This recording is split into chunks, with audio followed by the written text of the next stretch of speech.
English resurgence, Welsh jubilation, Italian anguish, and Swedish triumph. Matchday 2 of the Euros has come and gone with a wellspring of sensational moments to look back on and live long in the memory.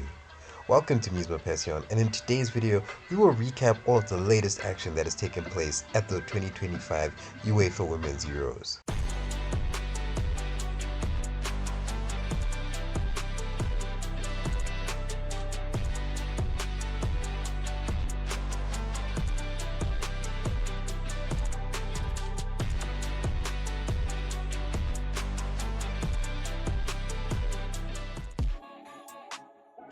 Matchday 2 began with Norway taking on Finland, with both sides in good mettle coming off the back of respective victories that saw them tied first in their group, with a win for either side practically guaranteeing them a spot to the knockouts.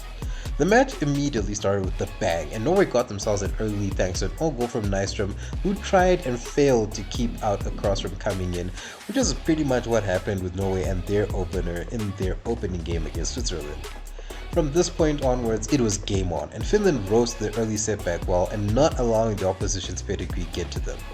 The Norwegians, for their part, were not as proactive when it came to extending their lead, and their passive approach would soon be punished, as Finland would get the leverage just after the 30-minute mark, with Una Sevenius slipping in behind the defense to fire home top bins and send the crowd into a maelstrom. The Finns were in full flow from this point onwards, and their momentum carried over into the second half, where they overwhelmed the opposition to no end and created chance after chance that should have seen them go ahead and even pull away, all things considered. Their opposition was absolutely passive, and Norway were chasing shadows throughout the proceedings, with the entire team stinking out the drain to no end, bar Gopset, who came off the bench and was the only bright spark in earnest for Norway. Despite their absolutely wretched performance, Norway managed to bail themselves out of an uncomfortable situation in the final 10 minutes of the game with a sumptuous lob from downtown by Graham Hansen to not only secure the lead but ultimately a win to all but guarantee Norway's spot in the knockouts as things stood. The delight for Norway was honestly nowhere near as strong as the disappointment for Finland, who had worked hard all game and were deserving of at least a point for all their effort. But luck just wasn't on their side, however, and they do have one more chance to still make the knockouts should they be successful in their final game against Switzerland, so it's really all to play for. Group A's penultimate action rounded out with host Switzerland taking on Iceland in a game with high stakes given the previous result and both teams fighting to stay alive. The jeopardy was evident from the way the two teams began, with Iceland narrowly sneaking in an early goal from a long Throstadia assisted throw into Shikadotia, whose effort rattled the post. With the marker clearly set, both sides went full hell for leather to see who would take the lead, with what unfolded being arguably the most cagey match of the tournament so far. The ending of the first and beginning of the second halves saw what could have been arguably the goals of the tournament, with two far-range efforts hit with more than enough venom to take out a healthy population, from Bene for Switzerland and Vilhelmstødia for Iceland in either half. In another life, both shots would have gone in and world peace would have been achieved, but I guess we'll never know. Getting back to the action, and the introduction of some substitutes injected a new lease of life from the game, which turned out better fortunes for Switzerland, whose collective performance ramped up with the likes of Bene and Valti making their presence known more and more.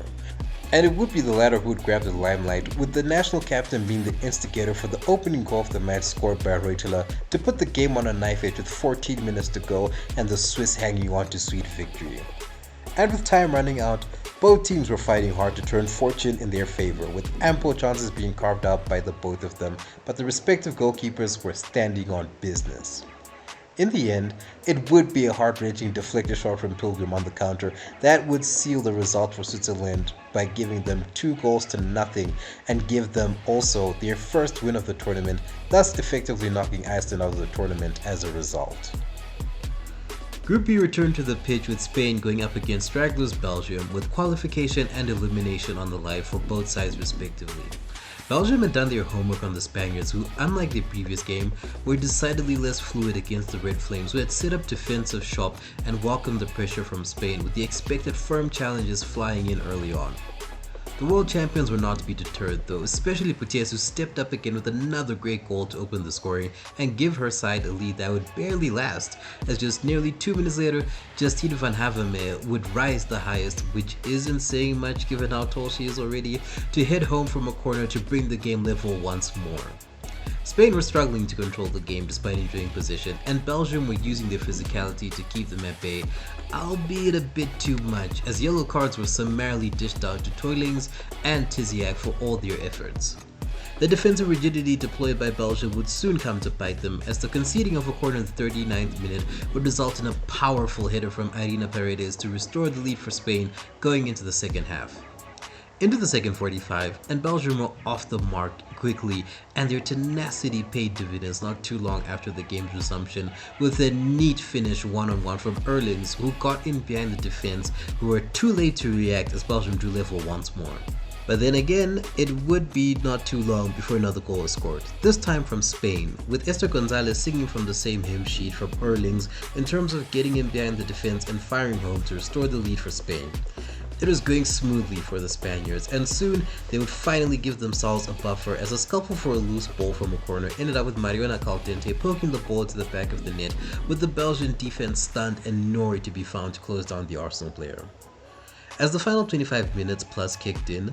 Spain's influence became much more effective, and Belgium gradually waned, with their final hurrah being a narrow offside goal, whereas on the other end of the pitch, La Roja would put the game to bed with 2 goals of the tournament contenders, courtesy of a Pina Colazzo and a cheeky Puteas heel flick to see their team safely through to the knockout round of the Euros in a very competitive counter for the most part.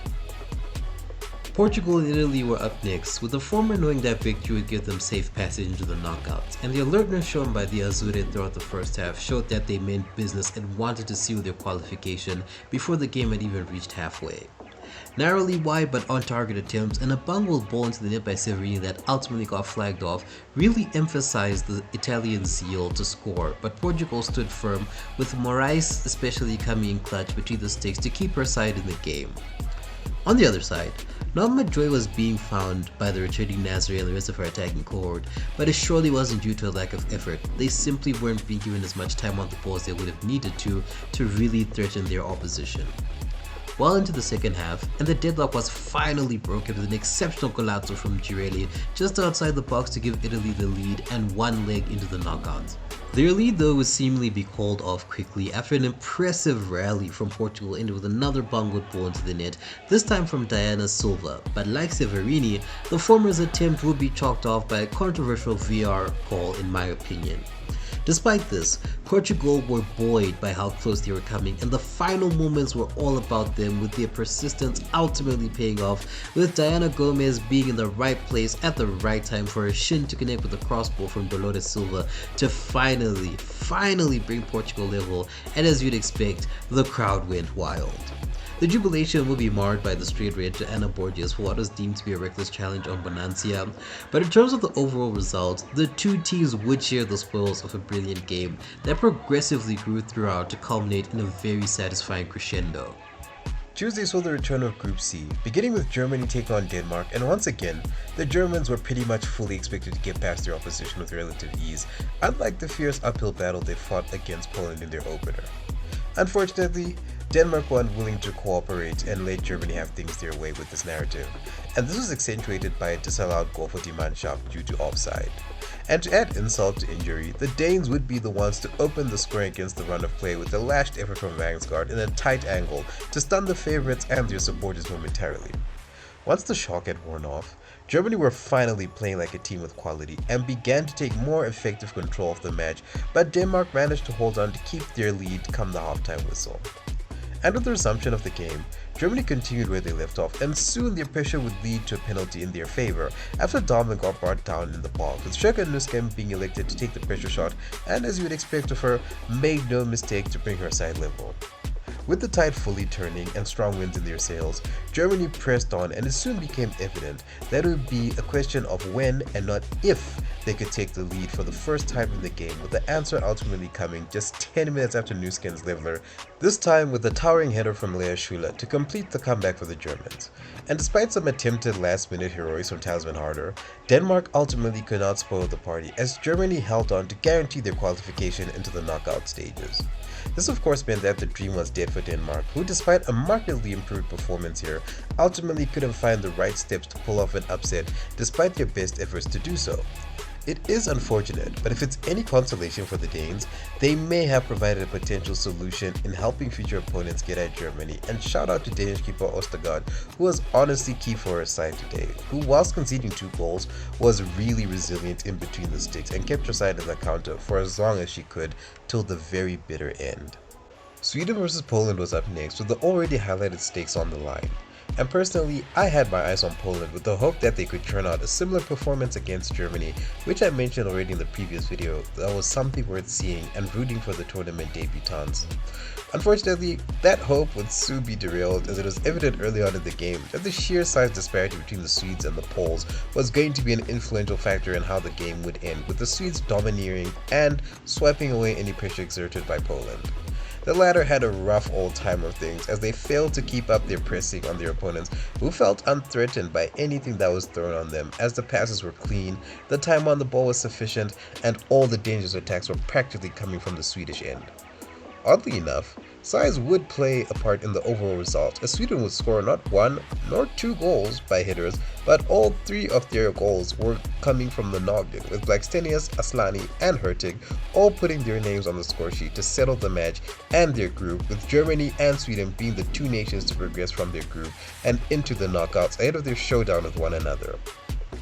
And because it's always nice to root for an underdog, another shout out goes out to Poland, who kept fighting the good fight in spite of the differences that helped to influence the result. Despite their inability to make their opponent panic for the most part, the Poles still gave it their everything and effectively made their opponents work for their victories again in a spirited manner that was very admirable to see. And though their Euros journey has already come to an end, I truly hope that they can sign it off with a memorable win. You know, for the culture and all that.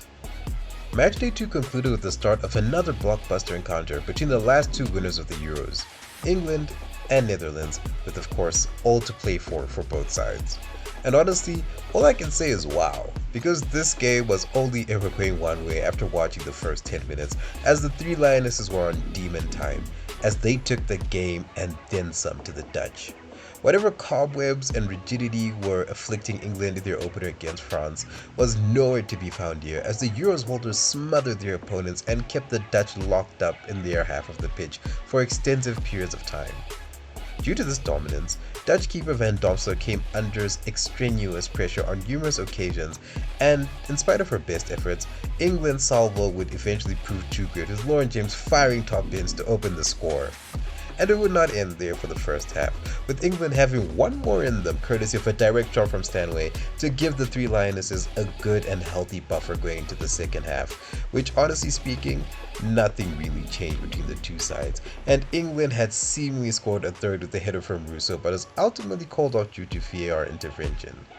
This didn't prove to be any kind of watershed moment though, as England continued as they had already been going, with their third finally coming with a brace from James, and to put a bow on proceedings, Ella Toone would dance her way across the defense just 7 minutes later to finesse her attempt to the bottom of the net to give England an emphatic 4-0 victory to keep their hopes of qualification alive and truly well. And for the Netherlands, they need to show up and give it their all in their final game against France, because anything resembling what we saw in this game will mean surefire elimination in a highly humiliating fashion. And over at the AFG Arena, I'm sorry to report that, ladies and gentlemen, there was a massacre, as France clobbered Wales 4-1 to secure their spot in the Euros knockouts. No, but in all fairness, though the match was decidedly one-sided, Wales put in an admirable performance, with their approach to this match being markedly better than their opener against the Netherlands. Despite France opening the scoring early on thanks to Matteo's effort, the Welsh Dragons would respond quickly with their first ever goal at a Euros, the national icon Fishlock claiming the honor of putting the ball into the back of the net for her nation. There definitely was something about the Welsh who were taking all their suffering in stride, and they were actually weathering the storm quite well. But it would be at the stroke of halftime where their efforts would once again be scuppered, with Holland bringing down Matteo in the box and Diani converting from the spot to restore France's lead. By the time the second half came in wind, it was all one-way traffic for France, who put the game to bed with more than 20 minutes to go, with Majri and Gayoro getting their names on the score sheet, heavily exploiting some Welsh naivety at the back, especially from 20-year-old goalkeeper Middleton Patel. With the encounter coming to an end, credit must be given to Wales, who markedly improved themselves in their second game and even had a goal to show for it. They really did all that they could, and I think they stuck it out quite well, all things considered. Whilst for France, what can honestly be said for Les Bleus except continue as you mean to go on? Momentum is on their side far more than any other side of the Euros so far, and it's really up to them to keep going and see how far they can really go. And with the second round of fixtures now in the books, we have our first confirmed names of knockout participants from Spain and Germany to France and Sweden, with there still being ample spots left to play for all the teams that remain.